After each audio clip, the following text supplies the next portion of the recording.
कार्तिक का महीना,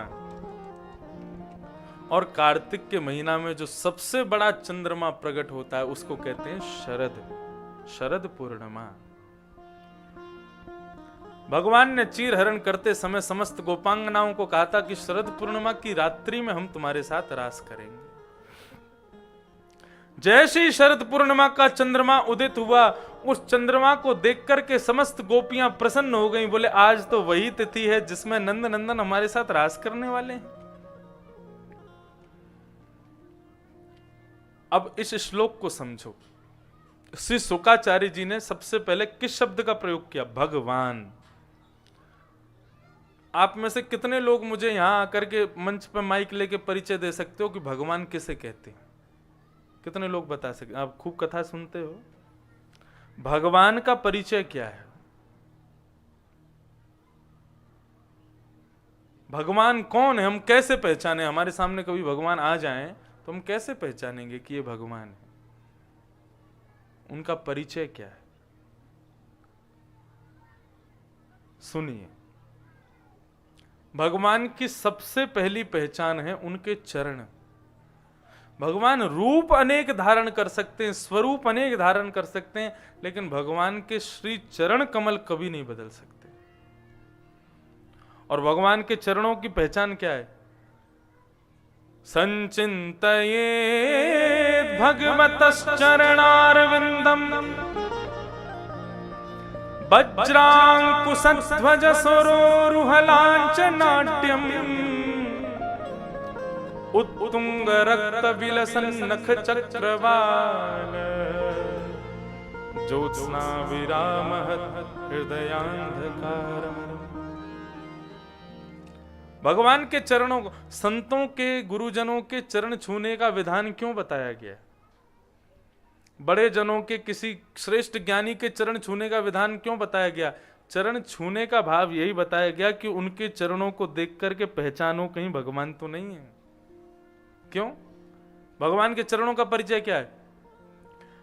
संचिन्तयेत् भगवतश्चरणारविंद्रम वज्रांकुशध्वज सरोरुहलाञ्छनाट्यम्। भगवान का जो पैर है, जो चरणारविंद हैं, वो हमारे जैसे नहीं होते।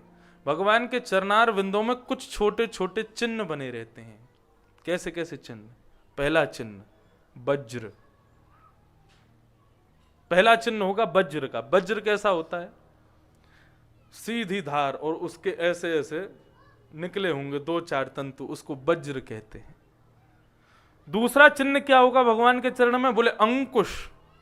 अंकुश कैसा होता है? हाथी को चलाने वाला जो महावत होता है, उसके हाथ में जो रहता है हाथी को कंट्रोल करने वाला, उसको अंकुश कहते हैं। वो थोड़ा नुकीला होता है एक तरफ से, और एक तरफ से थोड़ा घूमा हुआ होता है। मतलब उसकी 2 धार होती हैं, एक नुकीली होती है, दूसरी इस तरीके से घूमी होती है एक साथ, उसको अंकुश कहा जाता है। दूसरा चिन्ह भगवान के चरण में अंकुश का है। अच्छा, ये चिन्ह भी क्यों है? वज्र क्यों है भगवान के चरणों में? बोले भगवान के चरणों में जिसने प्रणाम किया, भगवान उसकी कुंठित बुद्धि को वज्र से नष्ट कर देते हैं। दूसरा भगवान के चरणों में क्या है? अंकुश। ये अंकुश क्यों है? बोले अंकुश हाथी को कंट्रोल करता है। इस धरा पृथ्वी का सबसे भारी, सबसे बड़ा जीव है हाथी। मानव हृदय में सबसे बड़ा हाथी कौन है? उसका मन। मन हाथी का स्वरूप बताया गया है। भगवान के चरणों में जब मानव प्रणाम करता है तो भगवान अपने अंकुश से उसके मन को अपने वश में करते हैं। तीसरा भगवान के चरणों में चिन्ह होगा ध्वजा, झंडा, ध्वज। वज्रांकुशध्वज स्वरोरुहलाञ्छनाट्यम्।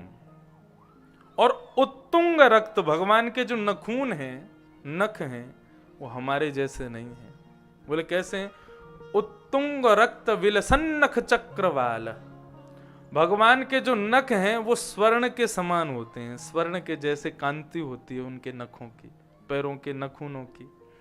मतलब ऐसा लगेगा कोई गोल्डन नेल पॉलिश लगा के आए हैं ठाकुर जी, ऐसे ठाकुर जी के नख हैं। और जब चलेंगे तो चल करके जो ठाकुर जी के चरणों का चिन्ह जब बनेगा रेत में, तो उस चिन्ह में कहीं पर चक्र, कहीं पर गदा, कहीं पर कमल, कहीं पर ऐसे चिन्ह बनाते हुए ठाकुर जी चलते हैं। तो भगवान कितने भी रूप बदल के आ जाएं, पैंट शर्ट पहन के आ जाएं, कोट पैंट पहन के आ जाएं, कुछ भी करके आ जाएं, लेकिन अपने चरणों को ठाकुर जी नहीं बदल सकते। तो भगवान की सबसे पहली पहचान चरण, और भगवान की दूसरी पहचान 6 भग। जो 6 बातों को जानता है उसको भगवान कहते हैं। क्या क्या? उत्पत्ति प्रलयम चैव भूतानाम गति गति वित्ति विद्याम विद्याम च सवाच्यो भगवान इति। भगवान के अंदर 6 भग होते हैं। बहुत सावधानी से सुने। पहला, मानव का जन्म कब होगा और मानव की मृत्यु कब होगी, इसके बारे में जो जानकारी रखते हैं, यह कोई नहीं बता सकता। एक गर्भवती महिला को डॉक्टर कह देगा कि आपको उतने महीने में इतने दिन बाद बालक होगा, लेकिन कई बार उससे पहले भी हो जाता है और कई बार उसके बाद भी होता है। बालक का जन्म कब होगा ये जो जानते हैं, और उसी व्यक्ति की मृत्यु कब होगी इसके बारे में जो जानकारी रखते हैं, वो हैं भगवान के पहले 2 लक्षण। उत्पत्ति प्रलयम चैव, सृष्टि का प्रलय कब होगा और सृष्टि बनेगी कब, इसके बारे में जो जानकारी रखते हैं वो भगवान के पहले 2 गुण। भूतानाम अगति गति, आप किसी कार्य को करेंगे वो कार्य सफल होगा, इस बात की गारंटी आपके पास नहीं है, लेकिन भगवान जानते हैं कि कोई कार्य आप करोगे तो उसकी गति क्या होगी। भगवान के जब 16,100 ब्याह हो रहे थे, 8 ब्याह तो भगवान के पहले हो गए। जब भगवान ने 16,100 ब्याह किए, कैसे किए वो कल की कथा में प्रसंग आएगा। एक दैत्य के यहां से 16,000 राजकुमारियों को भगवान लेके आए थे। उनके माता पिता ने लेने से इनकार कर दिया, तो भगवान ने उन सबसे ब्याह किया। तो जब ब्याह कर रहे थे तब भगवान के सेनापति उद्धव जी, उद्धव ने भगवान से कहा, प्रभु एक काम करते हैं, अब की बार आपका ब्याह, आपके जो 8 ब्याह हुए उनमें तो कुछ पता ही नहीं चला कब कब में हो गए, भाग दौड़ करते हुए आपके ब्याह हुए, लेकिन ये 16,108 ब्याह जो आपके हो रहे हैं, हमारी इच्छा है कि इसकी व्यवस्था खूब सुंदर होनी चाहिए। भगवान बोले करो। सारी व्यवस्थाएं करने लगे, वहां से टेंट आएगा, वहां से ये आएगा, वहां से आएगा। तो उद्धव जी बोले, प्रभु हमारी इच्छा है कि प्रवेश पर एक फुब्बारा लगाया जाए, विलक्षण फुब्बारा, लेकिन उसमें जल नहीं होगा। भगवान बोले तो क्या होगा? दूध होगा। भगवान बोले इतना सारा दूध फुब्बारे में डाल के बर्बाद क्यों करो? उद्धव जी बोले, अरे लोग देख के अचंभित हो जाएंगे, बताओ दूध का फुब्बारा, सब जगह नाम होगा। भगवान बोले हमारी इच्छा तो नहीं है, लेकिन फिर भी तुम करना चाहते हो तो कर लो। उद्धव जी बोले मैं करूंगा। बोले दूध कहां से लाओगे? बोले प्रत्येक द्वारिका वासी से कहा जाएगा अपने घर से 1-1 लोटा दूध जाके फुब्बारा में डाल दो। भगवान बोले कर लो। तो पूरे द्वारिका में नंगाड़ा पिटवा दिया गया कि भैया कल सुबह प्रातःकालीन ब्रह्म मुहूर्त में आप सब लोग अपनी अपनी गायों का दूध ले जा करके और उस फुब्बारे में डाल के आओ। अब जो जो इस बात को सुन रहा है वो कह रहा है कि भाई पूरी द्वारिका जाएगी? बोले हाँ। तो वो मन में सोचता है अगल बगल वाले तो दूध लेके जाएंगे, मैं पानी डाले आऊंगा, किसको क्या दिख रहा है? भगवान की इच्छा के बिना कुछ नहीं होता। अब प्रातःकाल का समय हुआ, केवल एक घर का नहीं, सभी ऐसा सोच रहे थे कि ये भी दूध ले जा रहा है, वो भी दूध, मैं पानी ले जाऊंगा, लेकिन वास्तव में लेके सब पानी जा रहे हैं और आपस में बात करते हुए जा रहे हैं। कहां से लाए हो दूध? बोले गिरी गाय का दूध है। और अंधेरे में क्या दिख रहा है?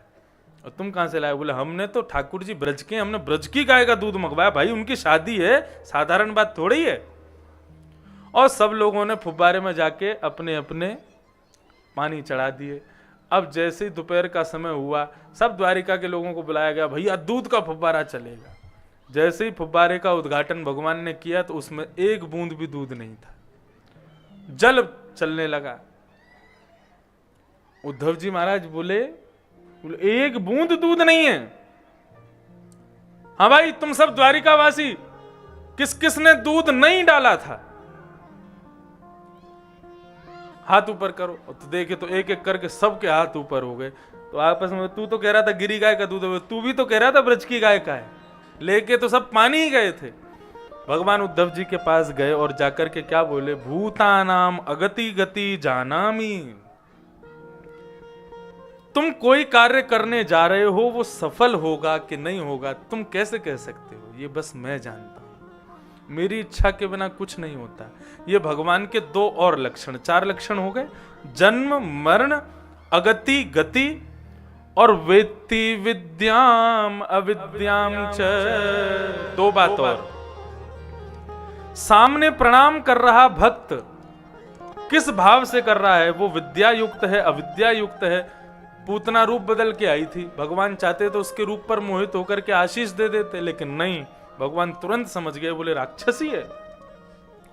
जो मानव को देख करके पहचान जावे कि ये कैसा है, अगति विद्याम अविद्याम च, ये 6 गुण 6 भग जिसके अंदर हैं, सबाच्यो भगवान इति, उसको भगवान कहा जाता है। ये भगवान का परिचय है। भगवान श्री शुकाचार्य जी महाराज रास पंचाध्यायी को प्रारंभ करने से पहले ही सबको सतर्क कर रहे हैं, बोले सावधान हो जाओ, ये साधारण कृष्ण नृत्य नहीं कर रहे हैं, साक्षात भगवान नृत्य करने आए हैं। और भगवान और किसी के संग, कोई गोपी नहीं है उनके सामने, सब जीवात्माओं को मिलने के लिए पधारे हैं भगवान। अपितारात्रि, भगवान ने रात्रि को आमंत्रित किया। अच्छा, रात्रि में ही क्यों किया, दिन में कर लेते। मनुष्य के पास में एक सूर्य है, एक चंद्र है। सूर्य का प्रयोग मानव संसार के लिए करता है, चंद्र का प्रयोग मानव अपने लिए करता है। मनुस्मृति की बात है, सावधानी से सुनिएगा। मुझसे कोई कहे कि मुझे आपसे मिलना है, तो मैं ये नहीं कहूंगा रात में मेरे पास आओ, मैं ये कहूंगा क्या कहो, सुबह आना मेरे पास। मानव सुबह को, प्रातःकालीन समय को, अपने प्रातः के समय को बांटता है और रात्रि का समय अपने लिए रखता है या अपनों के लिए रखता है। भगवान ने रात्रि को बुलाया, यानी कि प्रत्येक जीवात्मा को भगवान बता रहे हैं कि तुम सब मेरे हो, इसलिए मैंने रात्रि में बुलाया।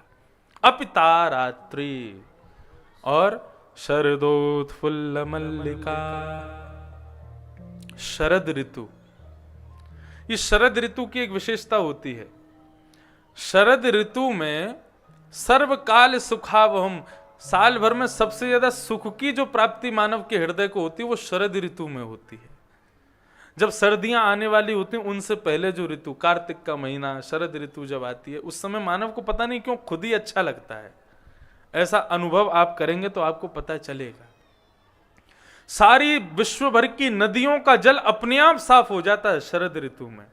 बहुत विलक्षणता है शरद ऋतु की। तो शरदोत्फुल्ल मल्लिका और विक्षरन्तुम मनश्चक्रे योग मायामुपाश्रित। भगवान ने गोपियों के साथ रास विहार करने का मन बनाया।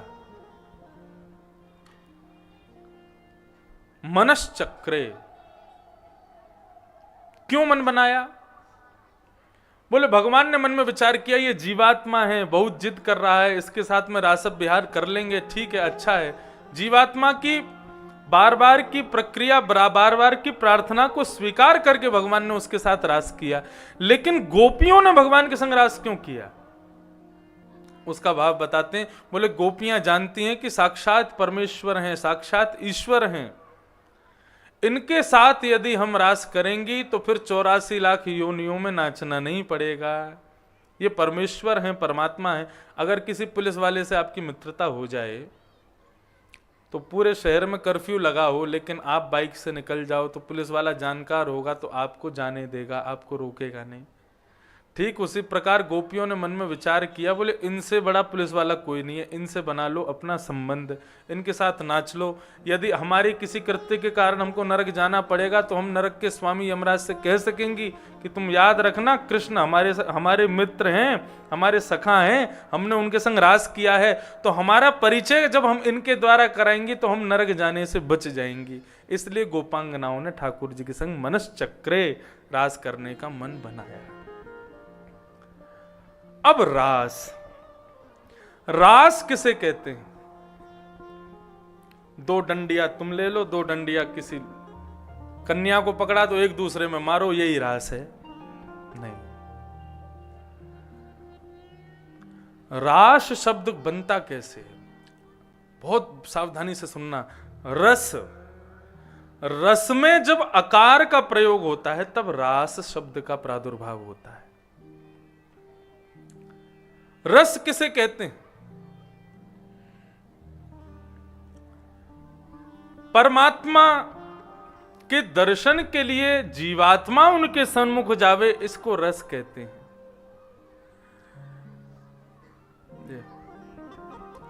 लेकिन जीवात्मा के प्रेम में विभोर होकर के परमात्मा उसके पास आवे, उसको रास कहते हैं।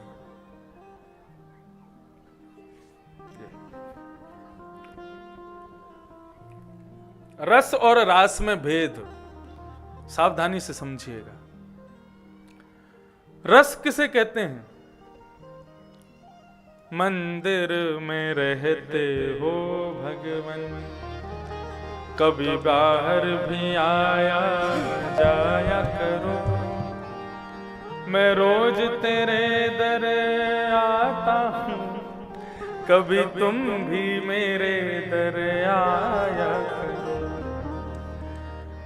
हम भगवान का दर्शन करने के लिए मंदिर जाते हैं, हम भगवान के सुंदर कथा को श्रवण करने के लिए कथा में जाते हैं, हम भगवान के सुंदर चर्चाओं को सुनने के लिए संत वैष्णवों के पास जाते हैं।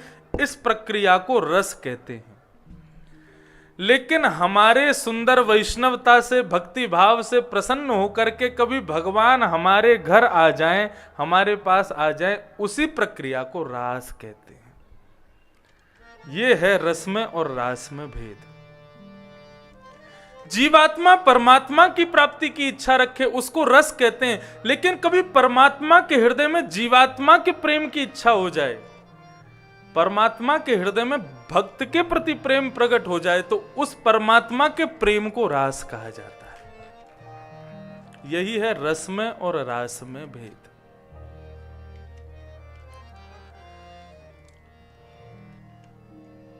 तुम रोज मंदिर जाते हो, लेकिन किसी दिन यदि मंदिर नहीं गए तो भगवान व्याकुल हो जाएं और तुमको दर्शन देने के लिए तुम्हारे स्वप्न में आ जाएं, या तुम्हारे कक्ष में आ जाएं, या तुम्हारे कैसे भी तुम्हारे पास आ जाएं, उसी प्रक्रिया को रास कहते हैं।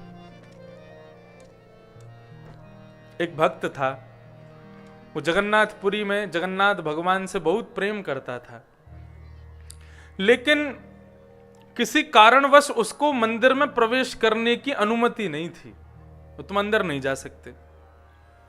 तो जगन्नाथपुरी में आज भी आप लोग मुख्य द्वार पर जब जाओगे तो मुख्य द्वार पर जगन्नाथ भगवान का स्वरूप, क्या नाम है उनका?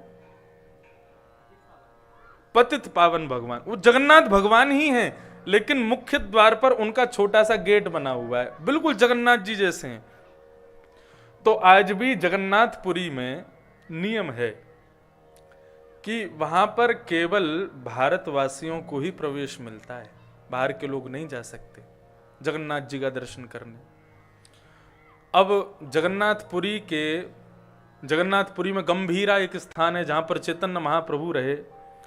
तो चैतन्य महाप्रभु के अनुयायी कई हमारे वृंदावन में आकर के देखो तो अमेरिकन, रशियन, जाने कहां कहां के लोग हैं। अब वे लोग जब जगन्नाथपुरी जाते हैं तो उनको प्रवेश तो नहीं मिल सकता, तो वे लोग क्या करते हैं, वे बाहर से पतित पावन भगवान का ही दर्शन करते हैं। वो जगन्नाथ जी के स्वरूप है। इसी प्रकार एक भक्त था, उसको ठाकुर जी के अंदर प्रवेश करने का अनुमति नहीं थी, वो बाहर से ही पतित पावन भगवान का दर्शन करता था। एक दिन वो अपने बगीचे के आम तोड़ करके लाया, बोले मैं भीतर नहीं जा सकता, लेकिन मेरे हाथ के तोड़े हुए आम ठाकुर जी के साथ भीतर चले जाएंगे, वो उनको पालेंगे तो मेरी सेवा पूर्ण हो जाएगी। मैं नहीं जा सकता, लेकिन अपने हाथ से छुई हुई कोई वस्तु तो पहुंचा सकता हूं। डलिया भर के आम लेके आया। कोई भीतर जा रहे थे पुजारी, तो उनको कहा कि महाराज मैं तो भीतर नहीं जा सकता, लेकिन मेरे हाथ के टूटे हुए आम हैं, मेरे बगीचे के आम हैं, आप श्री जगन्नाथ जी को भोग लगा दो। क्रूर थे वो, मना कर दिया, बोले कि तेरे हाथ का टूटा हुआ आम देंगे हम भगवान जगन्नाथ को? यज्ञ भोक्ता भगवान इतनी पवित्र वस्तुओं का सेवन करने वाले तेरे हाथ का टूटा हुआ आम क्यों खाएंगे? नहीं देंगे हम इसे। बेचारा रुदन करने लगा। रुदन करते करते उसने क्या किया, पतित पावन भगवान को देखते हुए, जो बाहर ही विराजते हैं, उनको देखते हुए ऐसे आम उठाता और उनको दिखाता और वहीं छोड़ देता। ऐसे करके उसने प्रत्येक आम को उनके मुखमंडल के आगे रोता जा रहा है और प्रत्येक आम को दिखा दिखा करके वहीं छोड़ता गया और छोड़ता छोड़ता सभी आम ठाकुर जी के सन्मुख पधरा करके वहीं मूर्छित होकर गिर गया।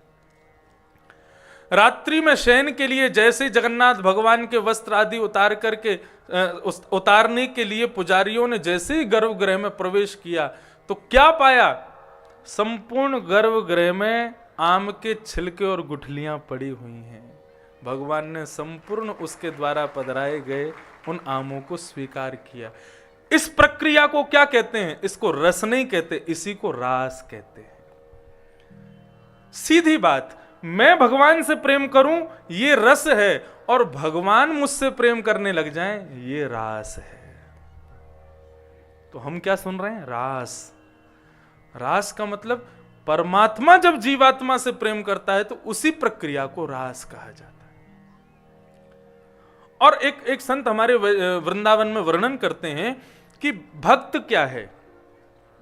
हम लोग कौन हैं? हम लोग हैं छेना। छेना समझते हैं? सुबह सवेरे दूध और टाम तो उसमें एक नींबू छोड़ देना, फिर जो बनेगा उसी को छेना कहते हैं।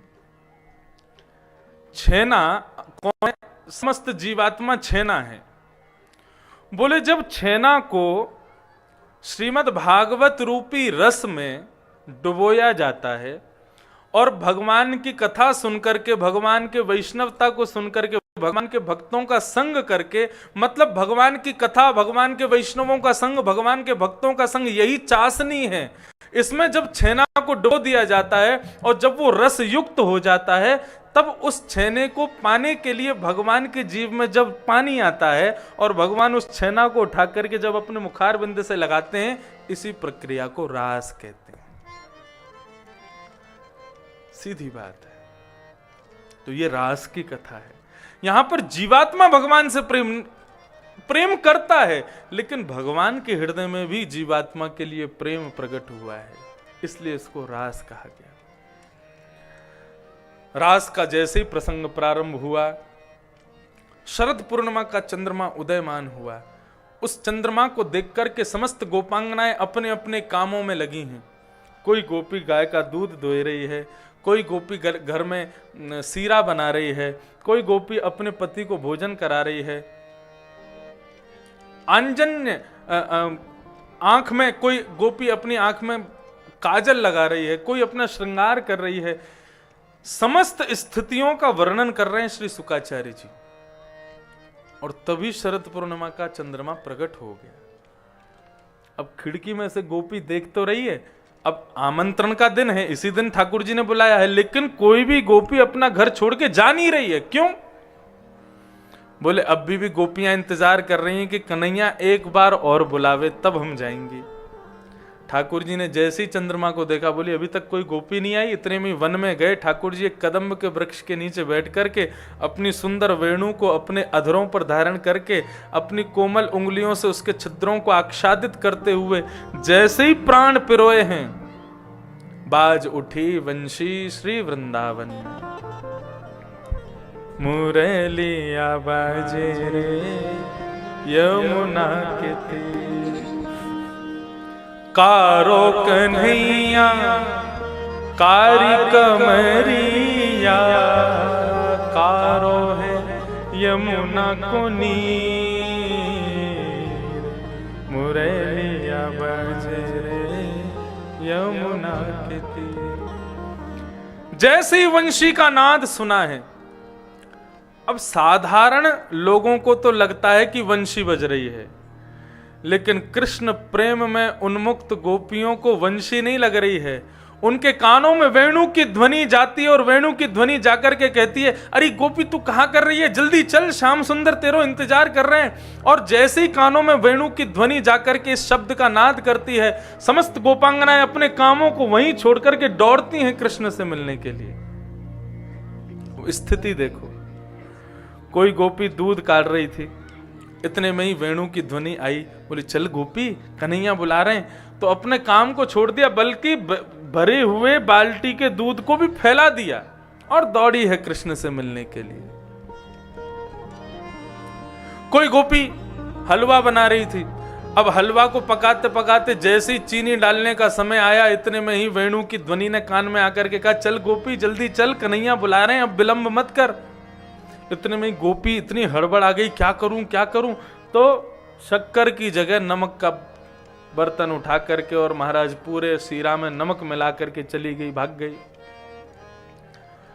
कोई गोपी अपना श्रृंगार कर रही थी, श्रृंगार करने के लिए वस्त्र धारण कर रही थी, इतने में ही वेणु की ध्वनि आई है, तो अपने वस्त्र भी उसने जाने क्या पहने हैं समझ में ही नहीं आ रहा है।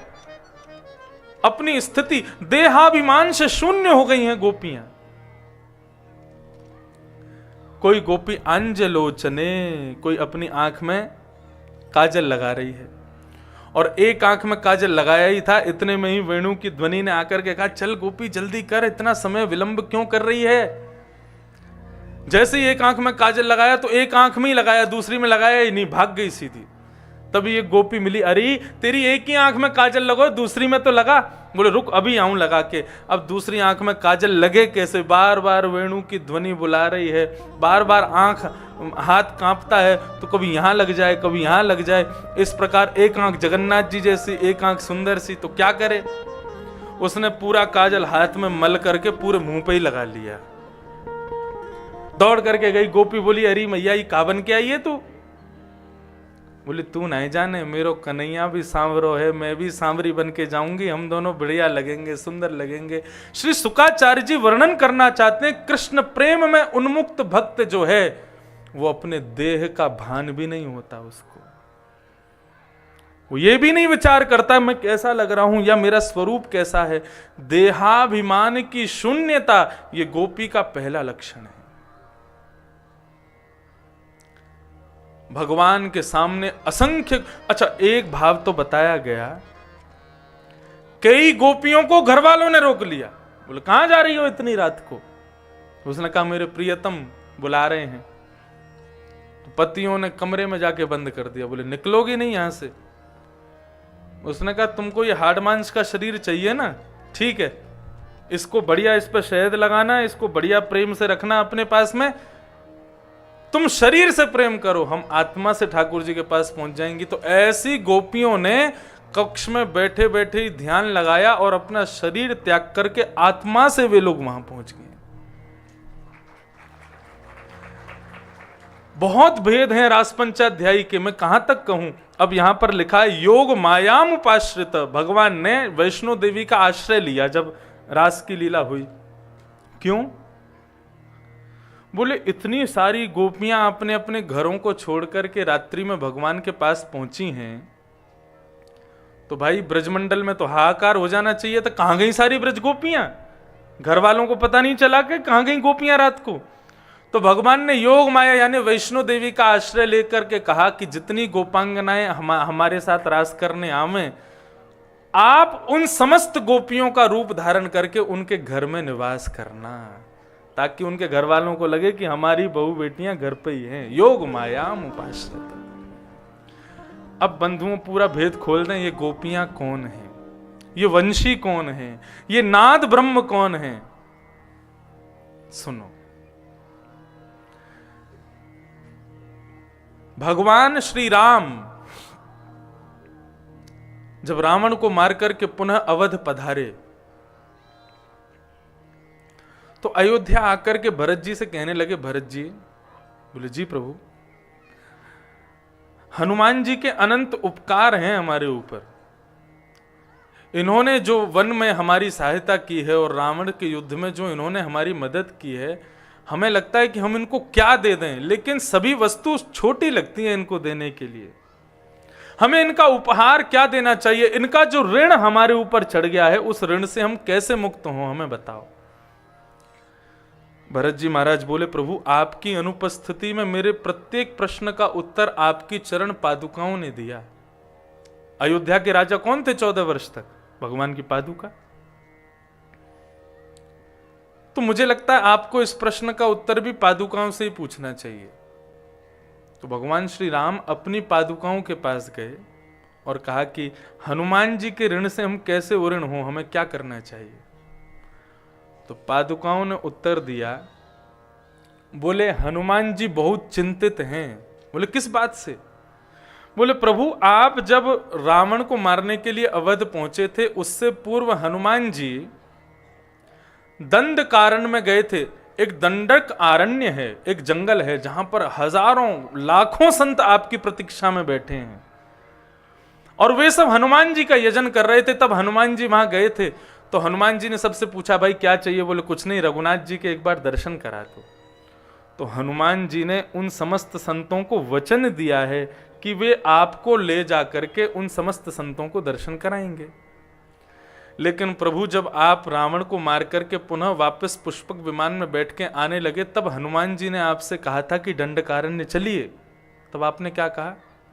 बोले अभी समय नहीं है, 14 वर्ष पूरे हो गए, यदि एक क्षण भी विलंब किया और हम लेट हो गए अयोध्या पहुंचने में तो भरत अपने प्राण त्याग देगा। उस समय से हनुमान जी बड़े चिंतित हैं कि मैं क्या करूं, उन संतों को क्या कहूं जाके जो इतने वर्षों से प्रतीक्षा कर रहे हैं। भगवान ने कहा तो फिर? बोले प्रभु अब विधि का विधान ऐसा है कि हनुमान जी ने उन सबको वचन दिया है कि वे उन सब संतों को आपसे मिलवाएंगे। अब अपनी तपस्या के कारण वे समस्त संत द्वापर युग में ब्रजमंडल की गोपी बनकर के प्रकट होंगे। आप रघुनंदन राम कृष्ण बनकर के प्रकट होंगे। और क्योंकि हनुमान जी ने कहा है कि वे समस्त गोपियों को, समस्त संतों को आपसे मिलवाएंगे, तो ये हनुमान जी ही अपने तप के बल से द्वापर में आपकी लीला में वंशी के रूप में आएंगे।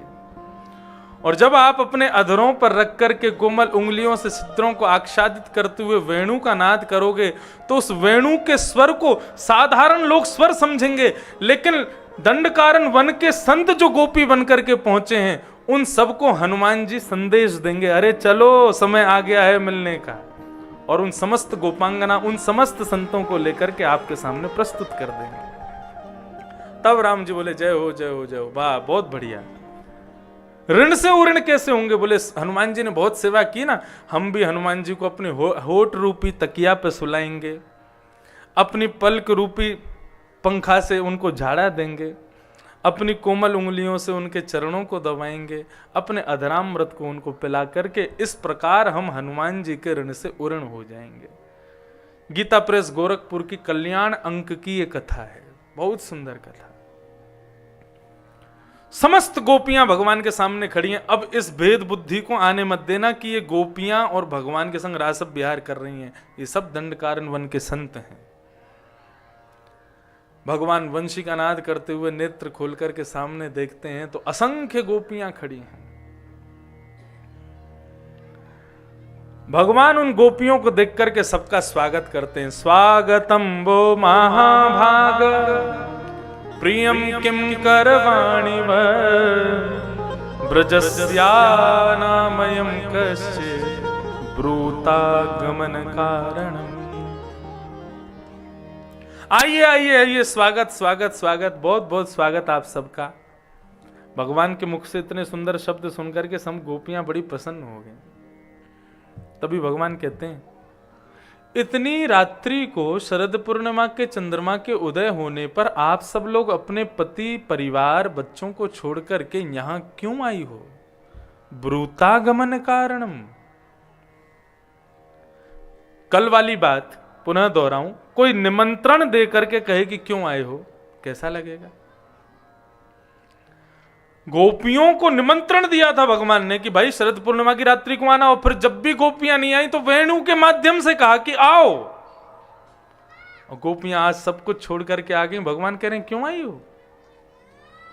अब भगवान उनको पतिव्रता नारी का धर्म समझा रहे हैं। पतिव्रता नारी का धर्म क्या होता है? भर्तु शुश्रूषणम स्त्रीणाम यतो धर्मो ह्यमायया तद बंधूनां च कल्याणम प्रजानां चानुपोषण। स्त्री का धर्म क्या है? बोले अपने पति को ही भगवान माने, उसके परिवार को ही 33 करोड़ देवता माने और सदैव उनकी सेवा करे, ये स्त्री का धर्म होता है? पतिव्रता नारी का धर्म जानती हो? एक अग्निहोत्र ब्राह्मण थे, भगवान सुना रहे हैं, रोज हवन करते थे। एक दिन हवन विलंब तक करते रहे, भोजन करके अपनी पत्नी की गोद में ही सर रख के सो गए। पत्नी पंखा जल रही थी। इतने में ही उनका 1 वर्ष का बालक अपने कमरे से घुटमुन घुटमुन चलता हुआ आया और अग्निकुंड की ओर जाने लगा। अब वो ब्राह्मण पत्नी मन में सोचने लगी, यदि मैं उठ करके अपने बालक को बचाने जाऊंगी तो मेरे पति की नींद खुल जाएगी, और यदि मैं उठ के नहीं जाती हूं तो मेरा बालक अग्निकुंड में गिर जाएगा। गोपियां सब सुन रही हैं, भगवान बोल रहे हैं। पता है क्या हुआ? गोपियां बोली, क्या हुआ? बोले, उस गोपी ने अपने नेत्र बंद किए और अग्नि भगवान का प्रार्थना करते हुए कहा, यदि मैंने अपने सच्चे हृदय से पति व्रता धर्म का पालन किया है तो मेरे पुत्र की रक्षा करना। मैं उठ करके नहीं जा सकती क्योंकि मेरा पतिव्रता धर्म चल रहा है, मैं इसको नहीं छोड़ सकती। 1 घंटे बाद जब पति की नींद खुली तब वो गोपी दौड़ करके गई और क्या पाती है कि अग्नि कुंड में जितनी अग्नि थी वो सब पुष्प हो गई और उस पुष्प के मध्य में बालक खेल रहा था, किलोल कर रहा था। अरे गोपियों, ये होता है पतिव्रता नारी का धर्म। और आप सब अपने अपने पतियों को छोड़ के यहां पर अर्धरात्रि में परपुरुष के पास आई हो, लौट जाओ वापस। गोपियां अपने पैर के नखून से पृथ्वी में गड्ढा करने लगी। भगवान बोले, ये क्या कर रही हो? बोले, गड्ढा कर रही हैं। क्यों?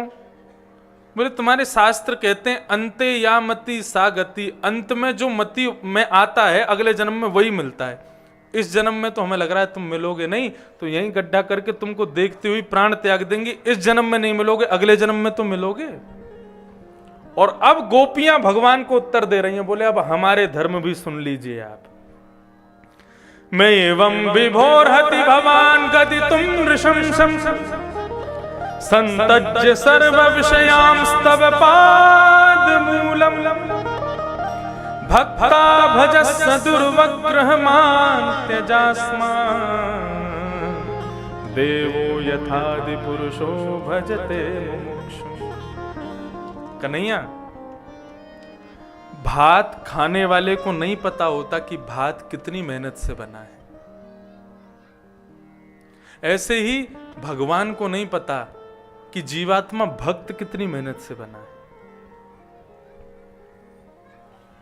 जिस प्रकार भात एक धान के रूप में होता है, धन कुटा से उसको कूटा जाता है, उसके छिलका को अलग किया जाता है, खौलते हुए पानी में उसको डाल दिया जाता है और तब तक रखा जाता है जब तक पूरा अंदर तक उसके प्राण ना निकल जाएं। तब उसको हाथ में लेकर के मसला जाता है, तब पता चलता है हाँ नरम हो गया, तब परोसा जाता है। ठीक उसी प्रकार भक्त बनना साधारण नहीं है कन्हैया, बहुत मेहनत से बनी है हम भक्त। तुम्हारी प्रियसी, तुम्हारी प्रेमिका तुमसे प्रेम करती हैं और हमारा प्रेम निष्काम प्रेम है। भगवान बोले, कैसे मान ले हम? गोपियां अब धर्म बता रही हैं, भगवान के प्रश्न का उत्तर दे रही हैं। गोपियां कहती हैं, एक कन्या का ब्याह हुआ। भगवान बोले, अच्छा फिर? वो अपने पति को ही सर्वस्व मानती थी। बोले, अच्छा फिर? एक दिन उसके पति को 5 वर्ष के लिए विदेश जाने का ऑफर आया, उसको जाना पड़ा। पत्नी ने कहा मुझे भी साथ ले चलो, तो पति ने कहा तुमको नहीं ले जा सकता, वहां एक की ही व्यवस्था है। तब पत्नी ने कहा मेरा पतिव्रता धर्म कैसे चलेगा 5 वर्षों तक? तब पति ने अपनी मूर्ति बनवा करके उसको दे दिया और बोले, जिस प्रकार मानव भगवान को मूर्ति में मान करके पूजा करता है, ऐसे 5 साल तक तुम इस मूर्ति में ही मुझे मान करके अपने पतिव्रता धर्म का पालन करना है। भगवान बोले, अच्छा फिर? 5 वर्षों तक वो मूर्ति को ही नहलाती है, मूर्ति को खिलाती है, मूर्ति को अपने साथ सुलाती है, मूर्ति से बातें करती है, मूर्ति के संग घूमती है फिरती है, उसी को अपना पति मानती है। 5 वर्ष बाद एक दिन अपने पति को सुला रही थी मूर्ति वाले को, इतने में असली पति आ गया उसका और आकर के गेट खटखटाता है, गेट खोलो। अर्धरात्रि का समय अपने पति को सुला रही है। अब बताओ उसको क्या करना चाहिए?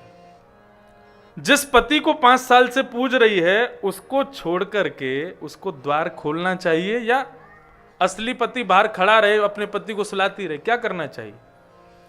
भगवान जोर से ऐसे, ये भी कोई फालतू की बात की तुमने? अरे उसको तुरंत उठ के जाना चाहिए, असली पति आ गया तो नकली पति को छोड़े। गोपियां बोली, हम वही करके आई हैं। जिन पतियों की वजह से हमको एक दिन विधवा हो जाना है, जिन पतियों की वजह से एक दिन हमारा सर्वस्व नष्ट हो जाना है, हमारे मांग का सिंदूर चला जाना है, उन नकली पतियों को छोड़ के आज ऐसे पति के पास आई हैं जिससे हमारो चुड़लो अमर है जाए, जो कभी नहीं मरेगा। तो हमने क्या गलती की तुम्हारे पास आके, तुम बताओ। भगवान के हाथ पांव कांपने लगे, बोले जय हो। बोले हम तो तुमको ऐसी समझ रहे थे, अनपढ़ गंवार ग्वालिन, लेकिन तुम तो बड़ी विद्वान हो। गोपियां कहती हैं फिर भी छोड़ो, तुम कहती हो कि हम वापस चले जाएं, तो हमारी एक वस्तु तुम्हारे पास है, वो दे दो। भगवान बोले हमारे पास क्या है? बोले चित्तम सुखेन भवता पहतम ग्रहेषु, हमारा मन तुम्हारे पास है कन्हैया, वो मन हमको वापस कर दो, हम चली जाएंगी वापस। बिना मन के घर जाएंगी तो पति कहेगा भोजन में आज चावल बनाओ, हम कहेंगे नहीं बनाना। क्यों नहीं बनाना? मन नहीं है। मन कहां है? बोले कृष्ण के पास। बच्चे कहेंगे माँ हमको खीर खिलाओ, हम कहेंगे नहीं खिलाना। क्यों नहीं खिलाना? मन नहीं है। मन कहां है? कृष्ण के पास। हम कुछ नहीं कर पाएंगे यदि मन तुम्हारे पास रहेगा, हमारा मन हमको वापस कर दो। भगवान ने सबकी ओर देखा और बोले हम तो परीक्षा ले रहे थे आपकी, चलो अब रास करें। और श्री किशोरी जी का आवाहन करते हुए, राधा रानी का आवाहन करते हुए भगवान ने समस्त गोपांगनाओं के संग रास शुरू किया। इतने में ही कौन आ गया? कामदेव। कामदेव भगवान को मिला था कुछ दिन पहले ही, बोला कि मुझे आपके ऊपर आना है, आपसे युद्ध करना है। भगवान बोले कैसे युद्ध करोगे? बोले मैंने सुना है आप रास विहार करने वाले हो गोपांगनाओं के साथ। बोले हाँ। तो बोले सुंदर स्त्री सुंदर पुरुष मिलेंगे, मेरे को तो आना पड़ेगा। भगवान बोले युद्ध करने आओगे, 2 प्रकार के युद्ध होते हैं, कौन सा युद्ध करोगे बताओ? कामदेव बोला कौन कौन से युद्ध होते हैं? बोले एक होता है मैदान का, एक होता है किले का। बोले किले का युद्ध क्या है? बोले किले का युद्ध ये कि किले का राजा भीतर बैठा हुआ, बाहर से कितना भी बम फेंकता रहे कुछ नहीं होगा। यानी कि जैसे शंकर जी के पास तुम गए थे तो शिव जी ध्यानस्थ होकर के बैठ गए। बोले ये है किले का युद्ध, अब तुम कुछ भी करते रहो लेकिन मुझ पर कोई प्रभाव नहीं होगा। और मैदान का युद्ध क्या? बोले असंख्य सुंदरी नारियों के गले में गलवैयां डाल करके हम नृत्य करेंगे, उस बीच तुम आना और हम पर अपना प्रभाव दिखाना, इसको कहेंगे मैदान का युद्ध। भगवान कामदेव बोला यही करूंगा मैं, मैदान वाला करना है। भगवान बोले आ जाना। अब जैसे ही भगवान त्रिभुवन सुंदर ठाकुर जी और त्रिलोकी सुंदर गोपियां, अब जैसे ही भगवान रास करने लगे, इतने में ही कामदेव आ गया। और जैसे ही भगवान ने कामदेव को देखा, बोले अच्छा हम पर हावी हो गए तुम। इतने में ही ठाकुर जी ने ऐसा स्वरूप धारण किया, इतना सुंदर स्वरूप बनाया, ऐसा स्वरूप बनाया, और स्वरूप धारण करके जैसे ही तिरछी नजर से कामदेव की ओर देखा, भगवान के उस सौंदर्य को देख करके कामदेव की बुद्धि घूमने लगी, मूर्छित होकर के गिर गया। और गोपियों ने भगवान को नया नाम दिया, मदन मोहन। बोले जो कामदेव को भी अपने स्वरूप पर मोहित कर ले, उसका नाम मदन मोहन। एक कृष्ण और असंख्य गोपियां जब नृत्य करती हैं तो उसको रास कहते हैं, और जितनी गोपियां उतने ही कृष्ण जब रास करते हैं, इसको महारास कहते हैं। तो अभी महारास नहीं हो रहा है, अभी रास हो रहा है। एक कृष्ण है और असंख्य गोपियां, भगवान सबके संग रास कर रहे हैं। कोई गोपी कहती मुझे तो बड़ा पसीना आ रहा हो, तो ठाकुर जी अपने ही पीताम्बर से उसको साफ करते हैं। कोई गोपी कहती मैं तो बहुत थक गई, भगवान उसके चरण दबाते हैं। कोई गोपी कहती लाला मुंह पे तो चलो ही ना जा रहा, तो भगवान उसको अपनी गोद में उठा लेते हैं। इस प्रकार ठाकुर जी सबके मन की बातें पूरी कर रहे हैं। इतने में क्या हुआ? वही जो नहीं होना चाहिए था, अभिमान गोपियों को हो गया। और गोपियां आपस में क्या बात करने लगी? हम बहुत सुंदर हैं ना, तो हमारी सुंदरता पर ये कृष्ण मोहित हो गया है। भगवान ने कहा अच्छा, यदि सुंदरता पे मोहित हो गए होते हम, तो पूतना बहुत सुंदर बन के आई थी, देखा भी नहीं उसकी ओर मैंने। अभिमान मुझे प्रिय नहीं है, जैसे ही गोपियों को अभिमान आया